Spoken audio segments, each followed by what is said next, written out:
Σ' αρέσει, ρε? Ναι. Η μαμά μου δεν με αφήνει να τρώω παγωτό το χειμώνα. Ας σου πω, δεν θα πούμε τίποτα στη μαμά, έτσι. Γιατί έρχεσαι και με παίρνεις εσύ από το σχολείο? Γιατί χρωστάω κάτι λεφτά στη μάνα σου. Σε πληρώνει? Περίπου. Αν έρχομαι μόνος μου, λες να μου τα δίνει εμένα τα λεφτά? Τον ίσου συνέχεια εκεί τον έχεις, Τα θες πολύ τα λεφτά, μικρέ. Ναι, αλλά μου αρέσει να με παίρνεις κι εσύ. Πρώτον, γιατί παίζουμε μπάλα και δεύτερον, γιατί δεν με κοροϊδεύει ο Γιώργος. Γιατί σε κοροϊδεύει? Γιατί δεν έχω μπαμπά. Μια φορά με είχε πει μπάσταρδο.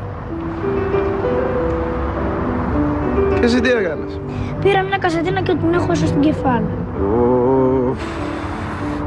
Τι να κάνεις κι εσύ, ρε, βαρύ ήταν αυτό που σου είπα. Ξέρεις κάτι? Τι? Δεν πειράζει που δεν έχεις μπαμπά. Ούτε εγώ είχα όταν μεγάλωνα. Αλήθεια? Ναι. Και ξέρεις και κάτι άλλο για τα παιδιά που μεγαλώνουν χωρίς μπαμπά? Τι?